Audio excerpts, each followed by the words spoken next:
Book lovers can rejoice. The summer reading program is exactly what you're looking for. We'll talk to our children's librarian about that. And what about the construction across the city? What's happening and what should you look out for? Plus, City Council is convening twice in an off week. Why? We'll tell you this week ahead.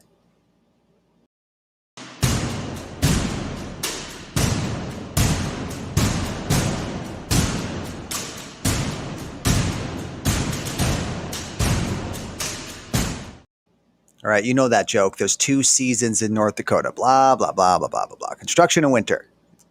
Good joke when you're navigating orange cones or dodging potholes on a busy road. It's obviously not correct. Little did you know, we actually have three seasons: construction, winter, and reading season. That's what we're starting this week ahead. Well, 2 weeks ahead, actually. There's now a couple of events starting in June that involve the most impactful practice us humans have created for educating ourselves: reading. The mayor, in fact, issued a proclamation at last Monday's City Council meeting about a community effort called Read 20. One is the Summer of Reading for 20. Proclamation reads, whereas research has proven that reading for just 20 minutes a day can drastically improve students' test scores and increase their vocabulary. Whereas reading will not only help in school success, but will stimulate imagination, which can introduce children to concepts, cultures, and possibilities beyond their own experiences, and thereby building empathy. Whereas when children read for 20 minutes a day, they can be hearing and thus learning up to 1.8 million words a year. Now, while a kickoff event for that program will be on June 3rd, a few days before that, we'll be kicking off the Minot Public Library's reading program. That event starts on June 1st at the Minot Public Library. It's a common program that is absolutely fantastic for young children that enjoy that usual bedtime book, but it's also for teens and adults. It rewards you for reading. We'll talk about those rewards in just a second. But what I really want you to focus on is what's happening with the program. Our 2020 summer reading program was very different last year than it was all of the years before.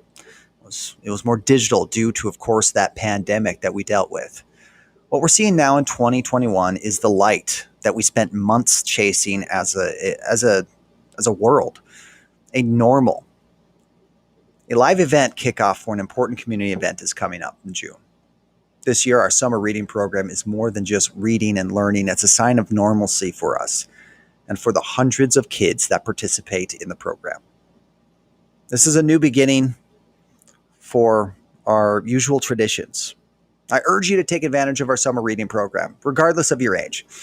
If for no other reason than we really didn't get to experience the way we should have last year. Enjoy the sunrise on this third season, our summer reading season.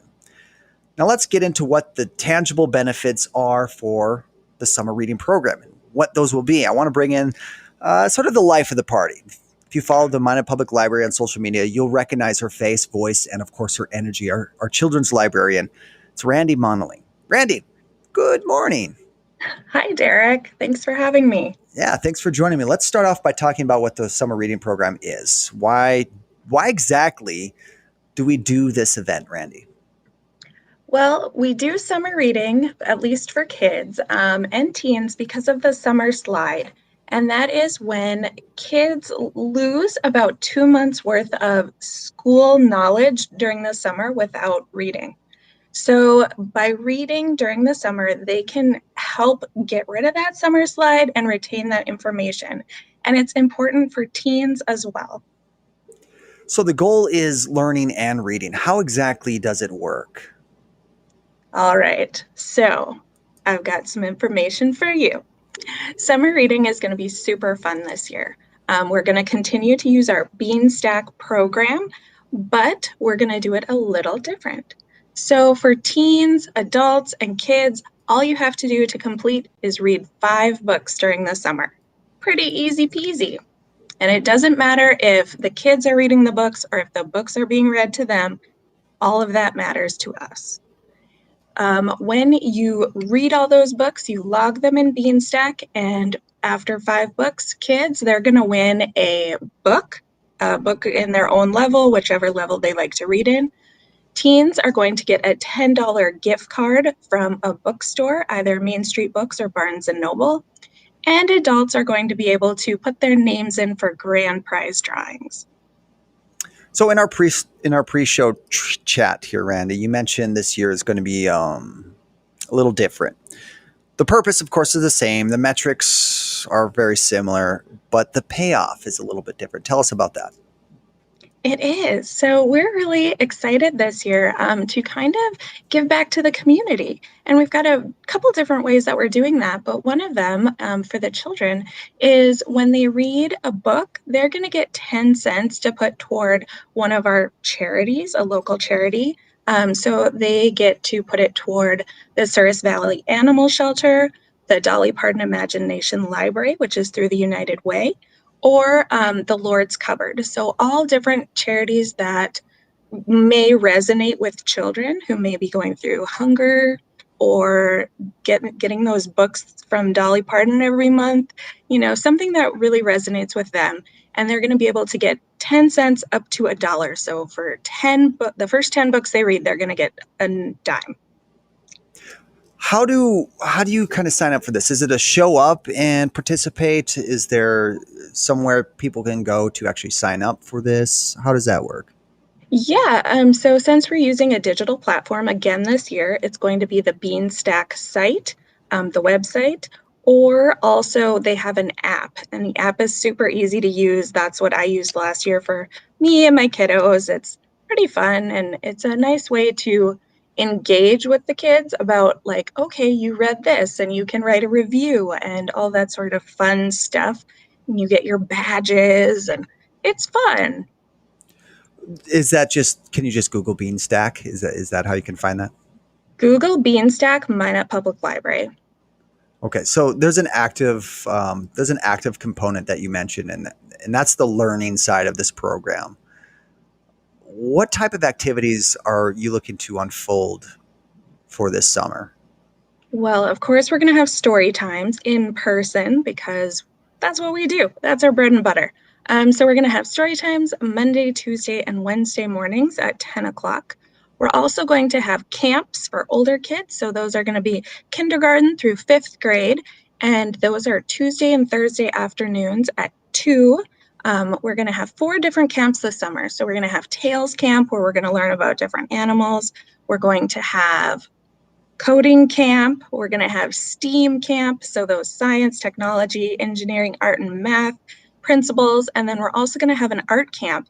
And art camp's going to be really exciting this year because Margie Lee from the Tobby Museum is going to be leading all of our art camps. And remember, these are for free. That's an important aspect. The cost is quite affordable, free to participate. Do you have an itinerary for a lot of this stuff out there right now where people can sort of find more information as we lead up to the kickoff event? Of course. So we have brochures and calendars in the library, but also you can check out our website, minotlibrary.org. You can look at our Facebook page. We always make events for everything we've got going on. You can follow us on Instagram. We've got it all going on. Okay, so you've mentioned this already. This is an all-age program, an all-age event. It's really a no-brainer for kids. Like I have a young daughter. She loves bedtime books. So it's really easy for us to participate as parents with our children. But why should like a teen, a teenager, or maybe a young adult participate in this sort of reading program? What's the benefit for them?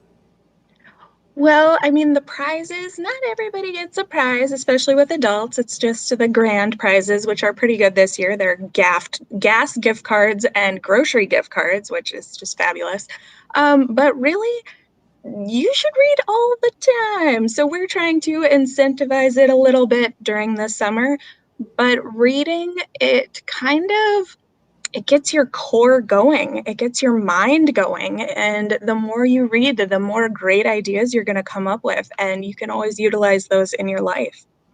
So what about those adults maybe that aren't as comfortable with technology? You mentioned there's an app, there's a website for Beanstack for logging all of these books and pages that you're reading. But this year there's a less requirement for the need for the digital world. What if someone didn't have access to a device or computer? What if they just didn't, they just don't dig the technology side of things? Are there options for them? Of course there are. If you don't dig it, just put the books you've read on a piece of paper, put your name on it, put your phone number on it. We will figure it out. We want everyone to be able to participate. Well, so this is a big kickoff event. June 1st again is the kickoff event at the Minot Public Library. A lot of pomp, a lot of circumstance, a lot of fun for especially kids happening on June 1st. But this isn't the only thing happening this summer with the Minot Public Library. What else should we expect as we roll into 2021? You should expect lots of community partners. So they're going to be at the kickoff. We're going to have this kindness nights program where the kids are going to get out of the library and go do something good for the community. We have family story times where we're going to have guest readers of different professions. So we have a police officer coming and a firefighter and a doctor, and we're really working hard to be a part of the community, but also teach everyone about the community. We also have some great stuff right now. We just signed up with Hoopla. If you're not familiar with that, it's amazing. So you can download movies and like TV shows and e-audiobooks using that. It's all for free, just using your library card. We have our Libby app, which is fantastic with audiobooks, magazines, graphic novels, comic books, and those ebooks. So that is another great resource, just using your library card.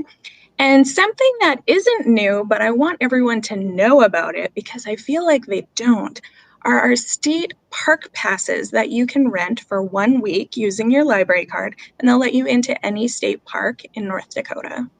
The benefits of a library card, it's more of a passport than anything. I've found as I got my first one when I joined the city. I really dig the audiobooks on the Libby app, but you guys have expanded so much over the last couple of years, especially after this past year. I know, talking with your boss, Janet Anderson, the director at the Minot Public Library, she's very prideful that we were the only library in the state that didn't close down during the pandemic. For you as a children's librarian, you're very hands-on with these kids. You do a lot of activities. Did you learn anything over the last year professionally that you think might carry on, and just the different way of how you guys do things going forward? I think I learned two things. One is how much I really, really miss the kids when they're not here. I had no idea it would be so hard. Second is just that we don't have to do everything the way we always have. We can do those kits. We can do sleepy stories online, which we're going to continue this summer. But we can do anything that we do with the kids. We can figure out a way to do it without the kids too. My daughter really appreciated a lot of the steam bags that you did.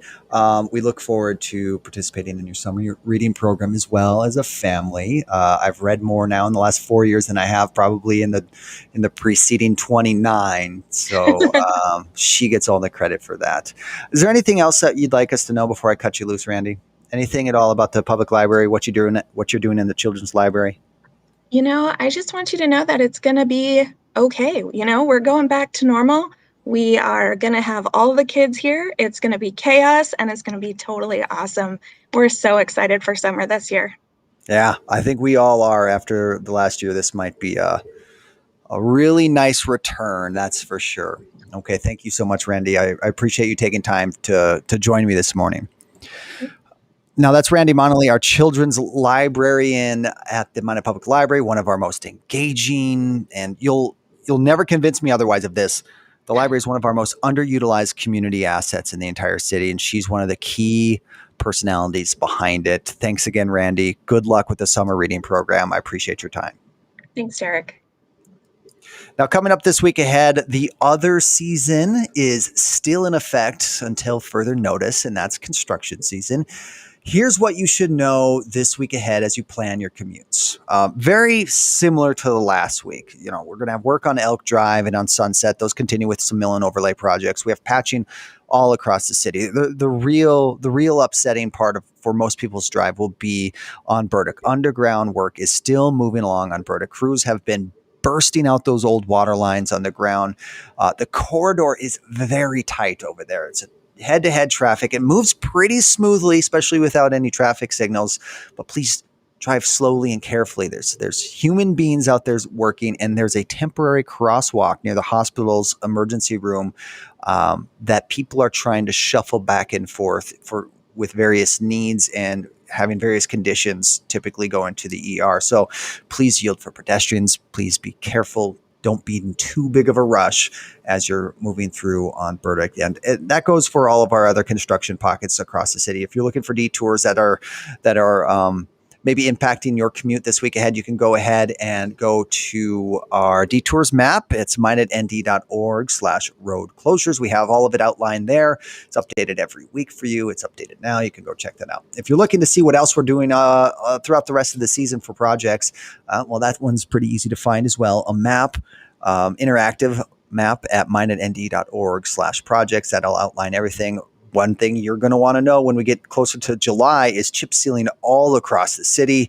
These are quick, but they can be a little bit disruptive, especially if you are very reliant on street parking. I'll give you a little heads up before that starts, but it goes pretty quickly. So that's all coming up this week ahead. Also this week ahead, the city council, kind of an unprecedented meeting week for them. It's usually an off week for them after, the fourth week of the month. They will meet twice, once on Monday.